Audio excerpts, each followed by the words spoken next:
thinking about it now, it's as if I'm dreaming now, and then I was awake. Then I was awake and conscious. I think they should call it a near-life experience, because it's more alive than I've ever been. פלוס במוסד, התחלת להתעסק בעניינים של עסקים מהוגנים ומרובעים, הייתי אומר. לחלוטין. היית סמנכ"ל של חברה, והתעסקת בביטוח, אדם מן היישוב. אדם שכל הגישה שלו אומרת, ביידיש צחה זה נקרא, שוף בלעינק ואוקטו. קודם כל אתה צריך להוכיח דברים מתמטית, ואז אני מוכן לקבל אותם. עד אותו יום לפני 11 שנה. אתה היית בן 39, והיית בשירות מילואים, נכון? הייתי אז בשירות מילואים, בעת פטרול, ופשוט באמצע הפטרול צנחתי. מה אתה זוכר מהדקות שמגיעות אחרי הצניחה הזאת? התחלתי לראות מה שמתרחש מסביבי, אבל כאילו אני צף מעל. נמצא מעל התמונה, אני רואה את עצמי שוכב. אני רואה את החובש מנסה לעשות את ההחייאה. אני רואה אנשים מתחילים להתאסף מסביב, אני רואה את הבלגן. אני חושבת לעצמי כמה מוזר שאני רואה את הגוף שלי, כלומר אני לא בתוך הגוף, כי אני הייתי, אף פעם לא חשבתי שהגוף ואני זה משהו נפרד. And I popped out the top of my head. And then I was looking at the body, which was lying on a gurney, and I saw the surgeons, and I realized it was my body, but I did not connect with it and call it me, or think it was me. And now that seems very unusual, but while it was happening, it was totally natural to look at it that way. Dr. Moody has observed a pattern that occurs in people the world over, regardless of their culture or religion. As a matter of fact, the prior religious beliefs or background of the person doesn't seem to have much to do with whether or not they have an experience and even the content of the experience. Mm-hmm.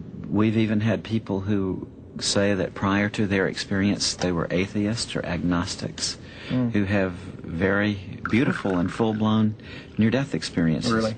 And do they remain atheist and agnostic? Not at all. Once they come back, they tell us that they're totally transformed and they have no more doubt whatsoever that there is a God and that there is a life after death. What happened is I felt like I'd been hit by a train. But what had happened was I was talking on the phone, holding the telephone like this. The lightning came down the phone line, entered my neck. It went through my spine, threw me up in the air.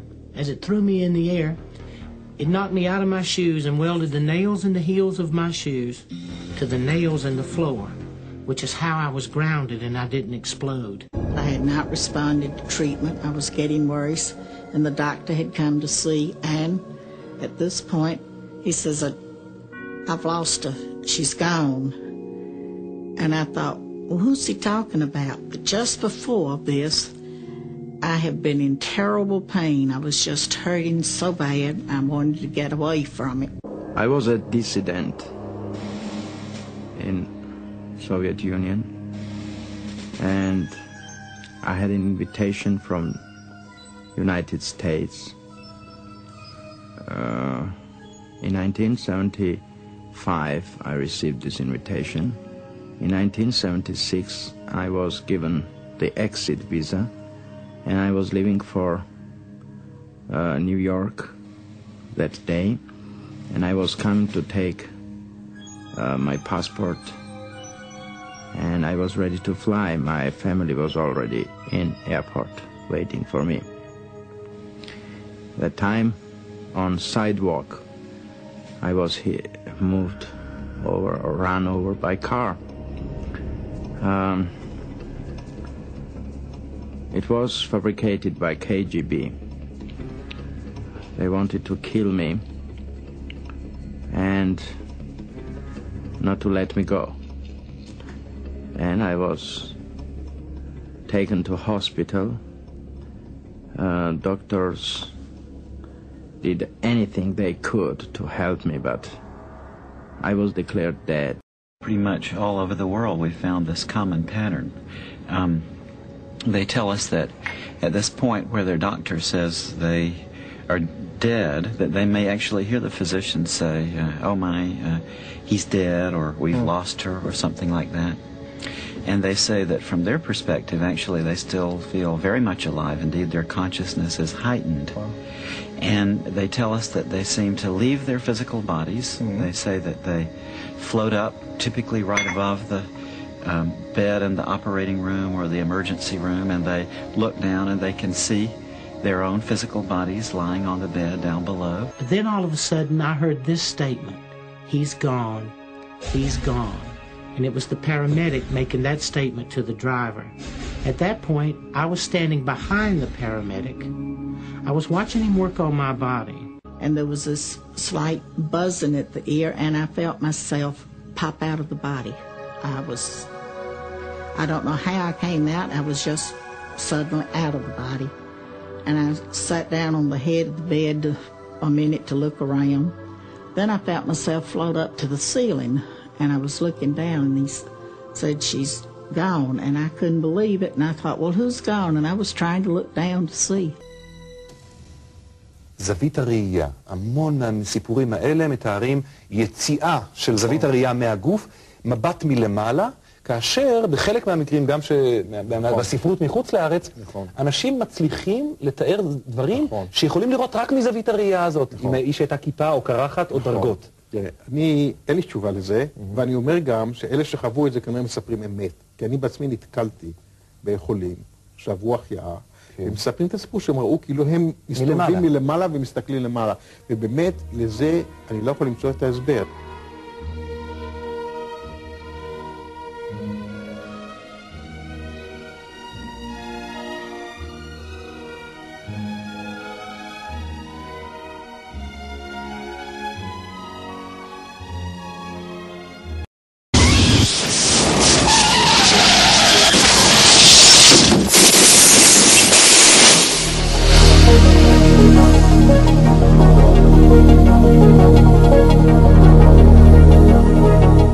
ב-26/6/97 יצאתי להשתחרר משירות מילואים, נסעתי לכיוון צומת אשדוד.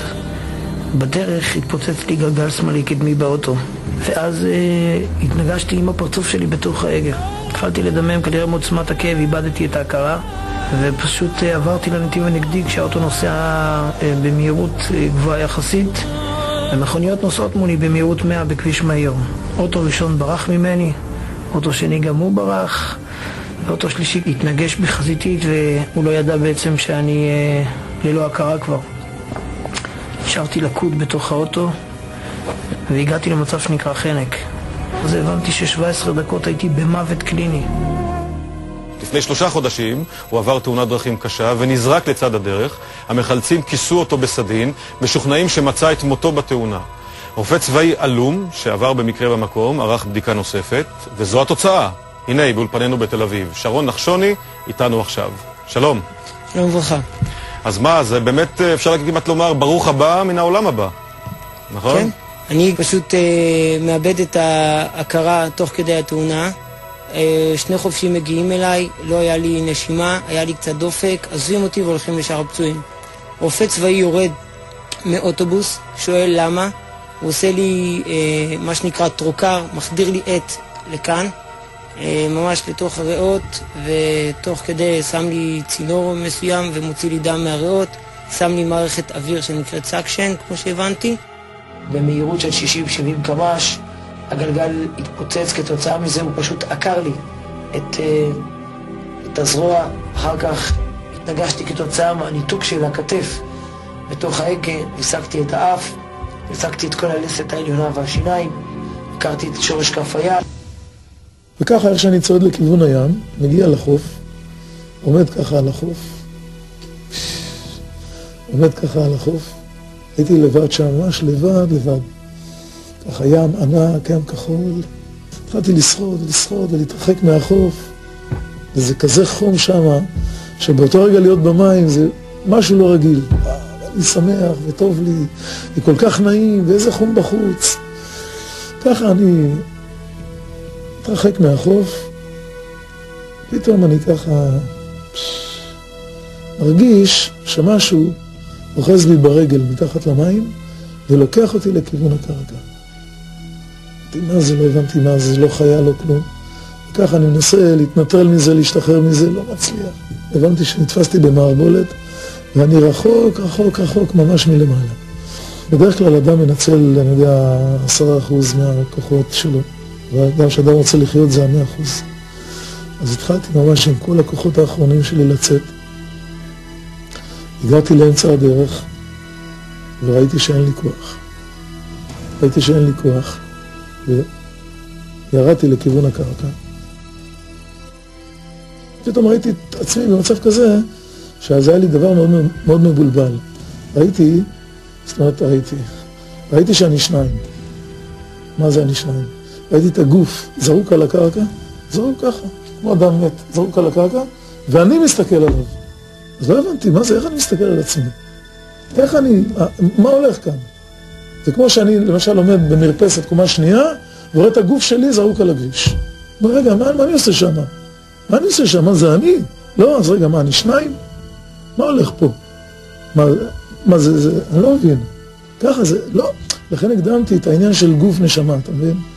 כי לא הבנתי, פתאום נכנסתי למצב כזה בלבול, אמרתי, מה הולך פה? זה אני שם, רגע, הנה הידיים שלי, זה העיניים שלי, זה השיער שלי הארוך, זה הבגד ים שלי, זה הרגליים, בוא'נה, זה אני. אז מה, אני שניים? איזה בלבול זה היה לי, מדהים. וככה אני רואה את הגוף שלי הולך, ואני כאילו נוסע ממנו. הולך, מתרחק, ורוצה כזה כאילו לחזור. לא הבנתי את המצב הזה. אפילו באותו רגע לא הבנתי שזה נשמה וגוף. לא הבנתי. ממש לא הבנתי. חשבתי, לא יודע, איזה בלבול, איזה סרט. לא הבנתי, זה היה מצב מאוד מאוד מבולבל. לא יודע. פתאום אני ככה הולך, מתרחק, פתאום ככה זה נעמד, כאילו מקומה שנייה עליתי לקומה שמינית. והגוף על הכביש, תחת למים כמובן. ואני מסתכל על עצמי ואני רוצה להיכנס, אני רוצה לחזור, רוצה לצאת מהמצב הזה. ואני רואה שזה לא בשליטתי. Whilst near-death experiences change lives, they've also given some individuals extraordinary experiences that they would never have dreamt of. The most intriguing examples are of blind people becoming sighted for the first time. Vicky Naratuk had been blind from birth. I've never seen anything, no light, no shadows, no nothing. A lot of people ask if I see black. No, I do not see black. I do not see anything at all. And in my dreams, I don't see any visual impressions. It's just taste, touch, sound, and smell, but no visual impressions of anything. In her early 20s, Vicky was involved in a serious car accident. The next thing I recall, I was in Harborview Medical Center and looking down at everything that was happening. And it was frightening because I'm not accustomed to see things visually because I'd never had before. And initially it was pretty scary. And then I finally recognized my wedding ring and my hair, and I thought, is this my body down there? And am I dead or what? We can't bring her back. It's a crash course. They kept saying, we can't bring her back, and they were trying to frantically work on this thing that I discovered was my body, and I felt very detached from it. And sort of, so what? And I was thinking, what are these people getting so upset about? Then I thought, I'm out of here. I can't get these people to listen to me. And as soon as I thought that, I went up through the ceiling as if it were nothing. And it was wonderful to be out there and be free, not worry about bumping into anything. And I knew where I was going. And I heard this sound of wind chimes. It was the most incredible sound that I could describe. It was from the very lowest to the very highest tones.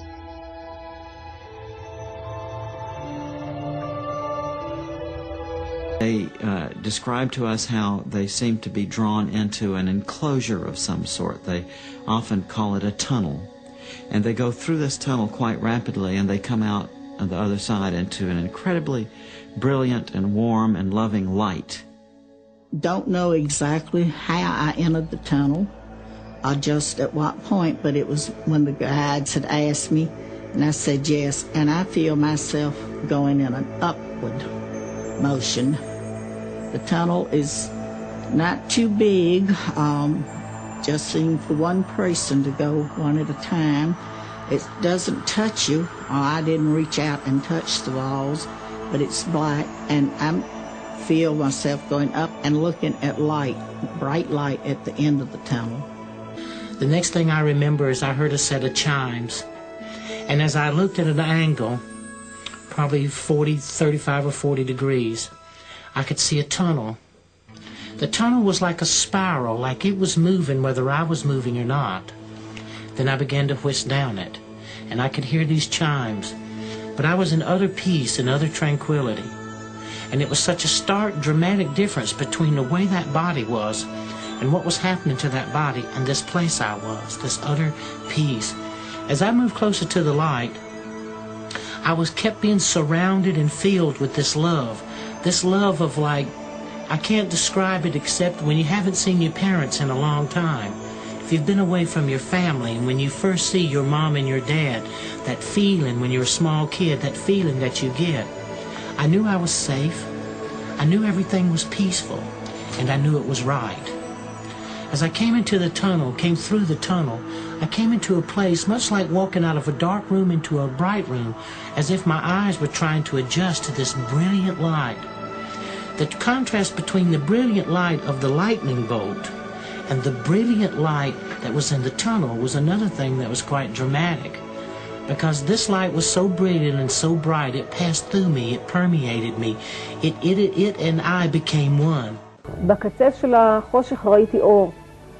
זה היה כמו מנהרה כזאת, ואז הרגשתי שאני נמשכת בכוח מאוד מאוד חזק אל האור, כלומר אני נוסעת במהירות גדולה אל האור, ואחרי כמה רגעים שוב מצאתי את עצמי בתוך האור. ברגע שהגעתי לתוך האור, ראיתי והבנתי שזה לא רק אור, אלא זאת מציאות שלמה, זו הוויה שלמה, או אני לא יודעת איך, אין מילים לתאר את ההוויה הזו, את המציאות הזו, את הישות הזו, ויש בה הרבה מאוד כוחות והרבה מאוד ממדים, זה לא רק אור, וגם האור שיוצא מתוך האישיות הזאת זה אור מאוד פנטסטי ונפלא שאנחנו לא מכירים כאן.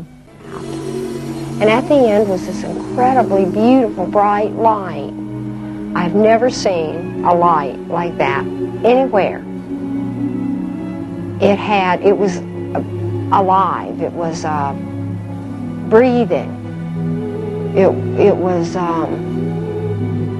real warm and real comfortable and real loving. I wasn't at all afraid, it was wonderful. Then the light became brighter and brighter, and it turned to a pure white light, radiant, beautiful light. And I knew I was in the presence of God. This light, they often tell us that they see relatives or friends of theirs who have already died, who seem to be there to meet them and to greet them and to help them through this transition. Particularly very great thing happened with me. It was that I saw my parents, my real parents, and I understood that they were killed. And they were killed by KGB in Moscow, and I was happy of this. It sounds very ridiculous, but you know, I was happy because I was thought that I was abandoned by them.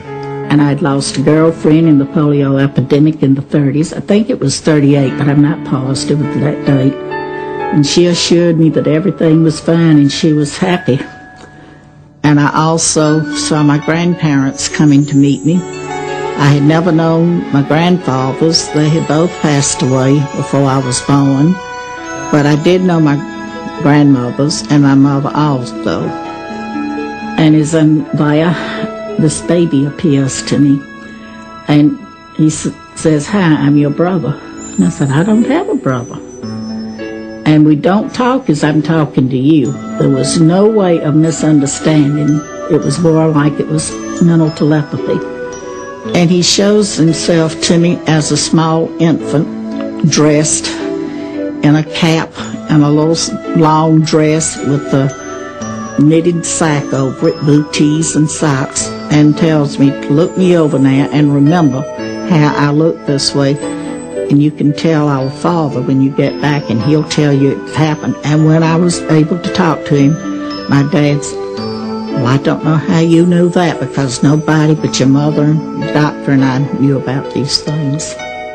One of the most interesting parts of the near-death experience to me, these patients will tell us that in the closing moments of their life, often in the presence of this being of love who is with them, that they see a panorama before them which consists of every single thing that they've ever done in their lives, from the moment of their birth right through the time of their close call with death. And they say that they see it all simultaneously, not with the events in temporal sequence, but rather all display there at once in a way that they find very difficult to describe. With the light, there is this panoramic view of my life. It starts with birth. It continues right on to where we are at this point. All at the same time, I am part of the view, as well as watching it. I am actually doing these things. I guess it's a speeded up version of a camera that just runs double time or something. But I actually had the feelings of what was going on as I saw it, and also standing off to the side and being able to look around and look at the different things that went on at different times in my life. I saw all my life, but it's in that dimension which cannot be described. This was holographical view of being inside of your life, and then being as a viewer, participating the play of theater which happening there. But it is you, and you know that you are this. I had a panoramic view of my life, every feeling, every thought, every action, every deed, all at the same time. The same time. And as it started happening, I began to see how I affected the person that I had the encounter with, or the experience, whether it be me personally, or whether it be someone else. And then how they were affected. How it was one step removed from us and how they were affected. And believe me, there is nothing hidden in your life. לפרק זמן שאובייקטיבית היה באמת מאוד מאוד מאוד קצר, אני פתאום הרגשתי שאני רואה את מה שאף פעם לא האמנתי שבכלל יכול לקרות, קרה או עשוי לקרות. וזה שלרגע באמת ראיתי תמונות של ההיסטוריה של החיים שלי עד גיל 21, רצות, מהר, באמת דומה לסרט, בצבעים מאוד חיים, וככה זה נמשך, וזה היה מדהים. אני ראיתי את הדברים בצורה מאוד מאוד חיה. בתוך הסרט הזה יש כל החיים שלי, מהיום שנולדתי עד לאותו הרגע שנפלתי ברחוב, כלומר 22 שנה, ואני מתפלאת על הזיכרון החזותי המופלא הזה, שמישהו תיעד אותו, כלומר מישהו צילם אותי והקליט אותי כל החיים, כל מה שעשיתי, ואני צופה בתמונות, אני רואה את התמונות, ואני גם בתוך התמונות, כי זה החיים שלי.